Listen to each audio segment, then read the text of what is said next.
Olá pessoal, olha eu aqui outra vez e hoje eu trago como um bate-papo.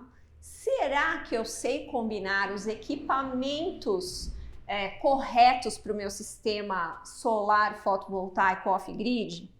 Isso é uma dúvida muito comum. Será que se eu pegar um painel de uma potência, combinar com um controlador de uma capacidade diferente, com uma bateria e um inversor que eu peguei lá do Zezinho, vai dar certo? Por que eu tô falando isso, pessoal? A semana passada eu fiz um vídeo para vocês verem mostrando o fluxo de carga do controlador de carga, mostrando, né, esse fluxo de carga no controlador de maneira bem didática. Por quê? Porque um cliente comprou com a gente um painel solar e o controlador, e passado 2-3 dias ele ficou na dúvida se o controlador estava carregando ou não a bateria. Então isso é um teste bem simplesinho e bem rápido para você ver se o seu controlador de carga está funcionando ou não. E deixei bem claro que isso é válido para quando o sistema está novinho, que a tua bateria é nova, é de qualidade e que você acabou de comprar o sistema, tá? Veja bem, estou falando de maneira didática, tá? Não é um teste preciso e muito menos técnico. E agora, no vídeo de hoje, nós vamos discutir o que aconteceu com o sistema desse meu cliente, do Cristiano. E uma outra situação que, por coincidência, aconteceu na mesma semana. Então, se você quer saber, se você sabe combinar os seus equipamentos do sistema de energia solar fotovoltaico de maneira correta, fica comigo até o final desse vídeo.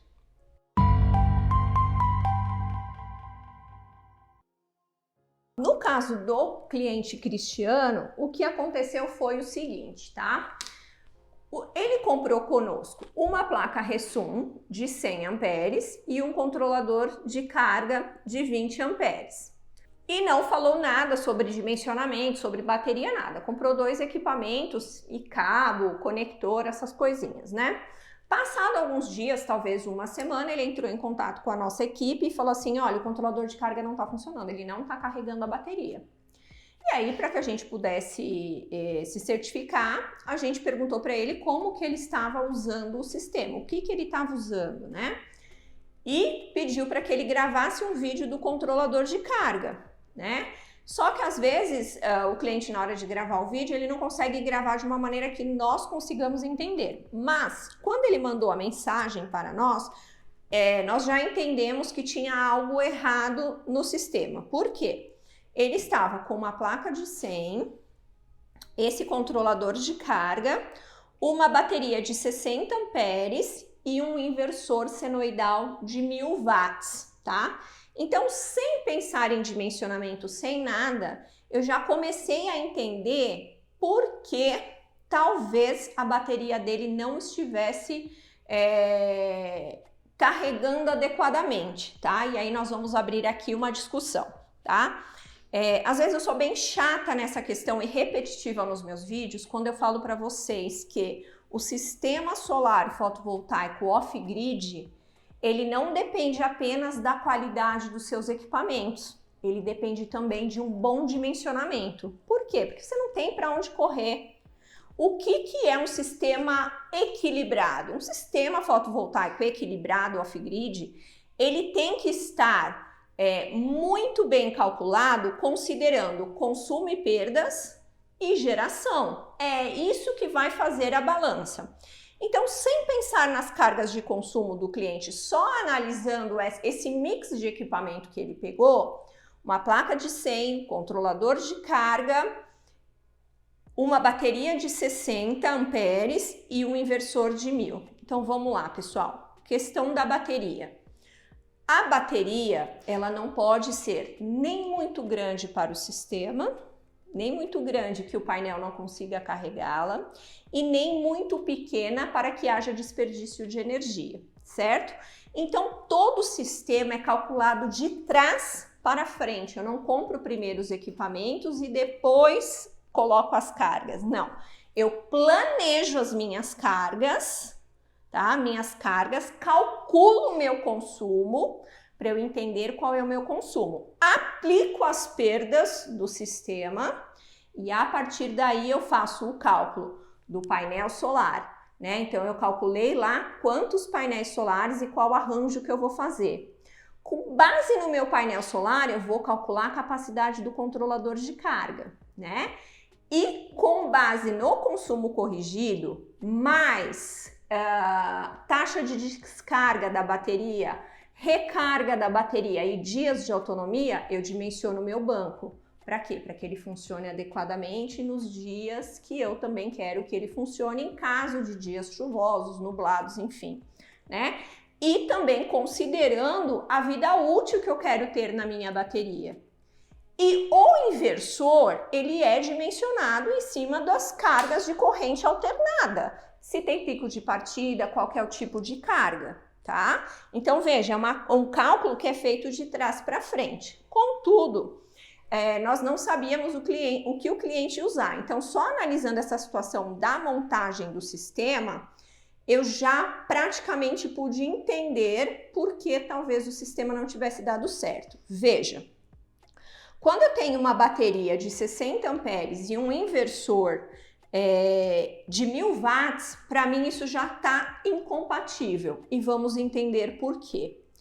Em vídeos anteriores eu já expliquei para vocês que o inversor ele tem um consumo em stand-by, ou seja, o fato de eu ligar lá o meu inversor sem nenhuma carga em vazio, ele já tem um consumo, né? E um inversor de 1000, ele vai ter um consumo alto, né? E também, para mim, na minha cabeça, não faz sentido ter um inversor de 1000 com uma placa de 100.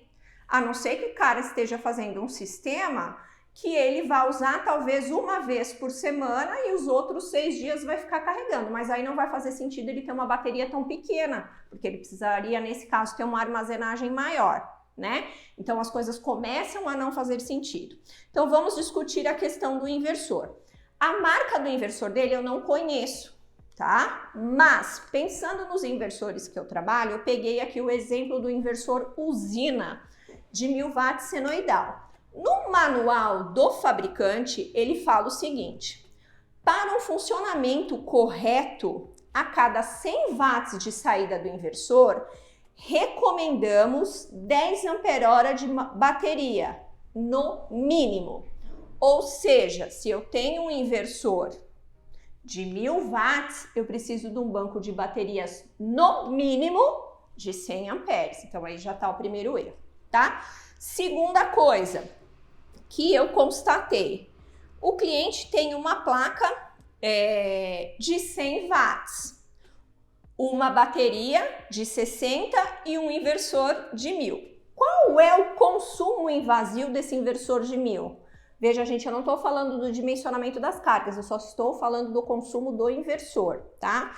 Então aqui, considerando que ele estivesse utilizando uma usina, que eu sei qual é o consumo dele, vocês acompanhem aí no manual, eu vou caçar aqui para vocês acompanharem comigo, tá?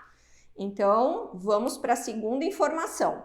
No manual do inversor usina de 1000, ele me fala o seguinte: o consumo em repouso, em stand-by de um inversor de 1000 é de aproximadamente 1,5 amperes.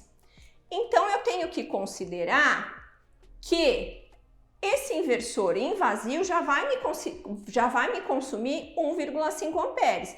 Eu não sei quanto tempo que ele está deixando esse inversor ligado e tampouco sei qual é a carga que ele consome.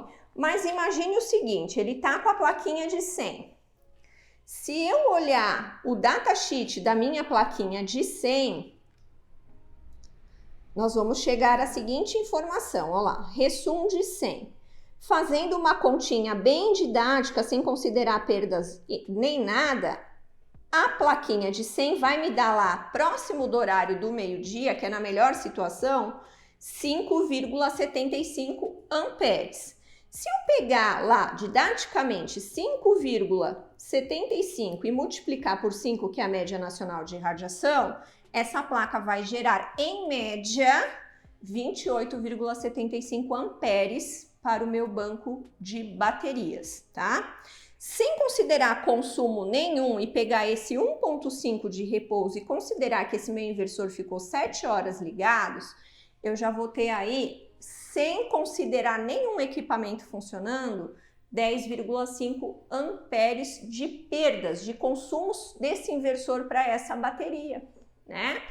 E a bateria de 60 amperes, como nós mesmos sabemos, ela não pode ser descarregada 100%, né? Então, o que a gente chega à conclusão? Que essa bateria ou esse sistema não está adequado, né? Então, pode estar aí a falha. E na semana que o Cristiano reclamou com a gente, foi exatamente a semana passada, eu não sei exatamente quando esse vídeo vai para o ar, mas estava uma semana que choveu a semana toda, então o painel não estava gerando em máxima potência. Então o que pode ter acontecido ele comprou lá a bateria do fornecedor dele, essa bateria podia não estar 100% carregada, instalou lá a placa solar dele de 100 e ligou o inversor. A placa não estava dando conta de repor essa carga e o inversor consumindo, certo? Então esse sistema não estava compatível. Mostrei esse fluxo de carga para ele estava na cidade de São Paulo, então isso facilita. Falei, não, traga o controlador que se ele não estiver funcionando, eu vou trocar para você. Então, quando o cliente está em São Paulo é mais fácil, né? Então, ele veio aqui até a Solar Brasil, eu substituí o meu controlador pelo dele ali no meu sisteminha e mostrei esse fluxo de carga para ele. E ele entendeu que realmente o controlador estava funcionando e que ele teria que fazer uma análise mais detalhada do sistema dele. E questionei também por que ele estava utilizando um inversor tão grande, né? Para uma placa pequena e para um banco de baterias também pequeno, tá certo, pessoal?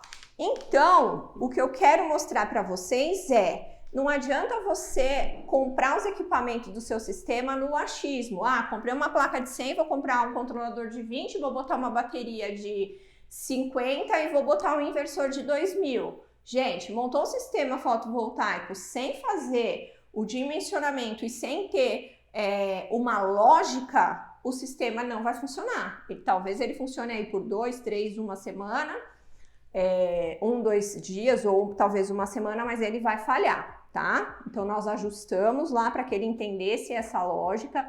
Eu pedi para que ele desligasse o inversor para entender se realmente a falha estava no consumo do inversor e falei para ele, olha, deixa aí o seu sistema funcionando sem o inversor, somente fazendo a carga da bateria para ver se a tensão da bateria vai subir. E realmente, quando ele tirou o inversor, ele começou a perceber que a tensão da bateria começou a subir, o que mostra que a bateria começou a carregar, tá? Então aí, pessoal, uma questão de dimensionamento, de combinação.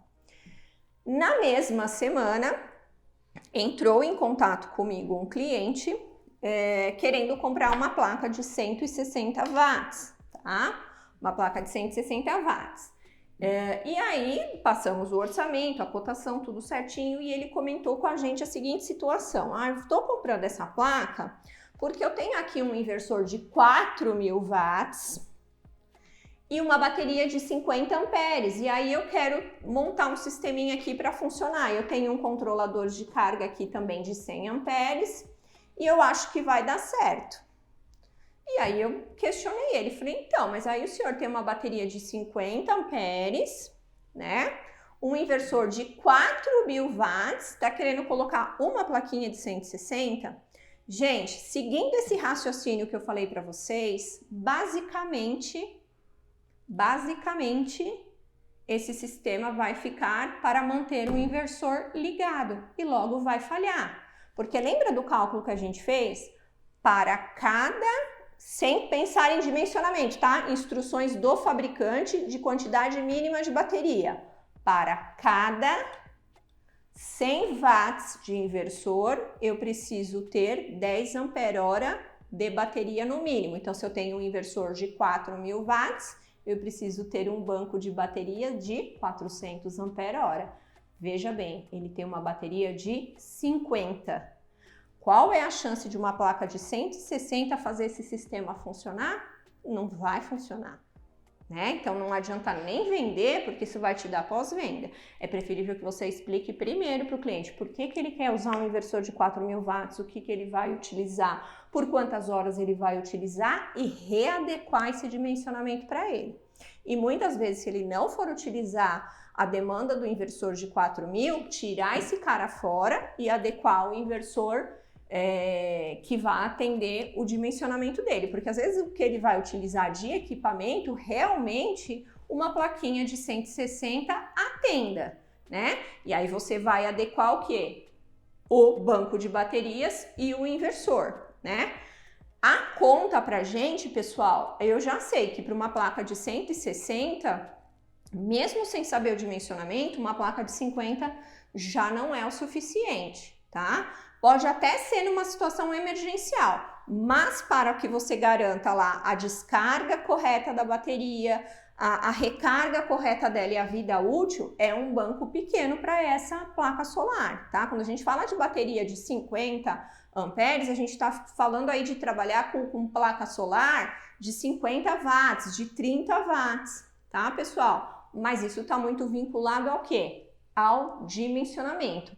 Então, por que eu quis fazer esse vídeo para vocês, pessoal? Por quê? Porque geralmente quem está entrando aí no mundo do off-grid começa a pensar, eu vou comprar a placa, eu compro um controlador potente, compro um inversor potente e um banco de baterias pequenininho.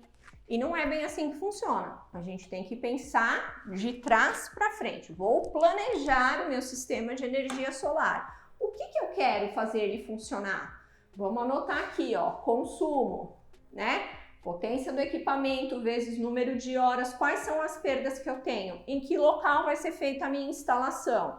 Eu tenho sombreamento, não tenho sombreamento? O que eu tenho que levar em consideração? E a partir daí começar, aí sim, fazer o cálculo de geração do painel, capacidade do controlador de carga, capacidade do meu banco de baterias e determinar o meu inversor.